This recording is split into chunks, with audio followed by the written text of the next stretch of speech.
നമ്മളെ മൊത്തം ആരോഗ്യത്തിന് മാത്രമല്ല ടെസ്റ്റോസ്റ്ററോൺ ഉൽപ്പാദിപ്പിക്കാനും സഹായകരമാണ്.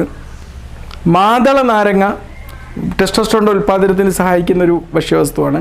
നമ്മൾ വാഴപ്പഴം ഉണ്ടല്ലോ, അതും ടെസ്റ്റോസ്റ്ററോണിൻ്റെ അളവ് കൂട്ടാൻ നല്ലതാണ്. അതിൽ ബ്രൊമലൈൻ എന്ന് പറയുന്നൊരു കെമിക്കൽ അടങ്ങിയിട്ടുണ്ട്. ഇത് ടെസ്റ്റോസ്റ്ററോൺ വർദ്ധിപ്പിക്കാൻ സഹായിക്കുന്നതാണ്.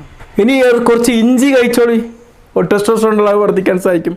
ഇഞ്ചിയിൽ അടങ്ങിയുള്ള ആൻറ്റി ഓക്സിഡൻറ്റുകളൊക്കെ നമ്മുടെ ഈ ടെസ്റ്റോസ്റ്ററോണിൻ്റെ അളവ് വർദ്ധിപ്പിക്കാൻ സഹായിക്കുന്നവയാണ്. പിന്നെ മുഴുവൻ ധാന്യങ്ങൾ, ഓട്സ്, കിനോവ, ബ്രൗൺ റൈസ്, ഇതിലൊക്കെ ടെസ്റ്റോസ്റ്ററോൺ വർദ്ധിപ്പിക്കാൻ സഹായിക്കുന്ന സംഭവങ്ങളുണ്ട്. അതോടൊപ്പം തന്നെ ചിട്ടയായ വ്യായാമം, സ്ട്രെസ് മാനേജ്മെൻറ്റ്, നല്ല ഉറക്കം, ഇതൊക്കെ ഈ ടെസ്റ്റോസ്റ്ററോണിൻ്റെ ഒരു ബാലൻസ് നിലനിർത്താൻ നമുക്ക് അനിവാര്യമാണ്. ടെസ്റ്റോസ്റ്ററോൺ അളവ് വർദ്ധിക്കാൻ സഹായിക്കുന്ന മറ്റൊരു സംഭവമാണ് മെഗ്നീഷ്യം.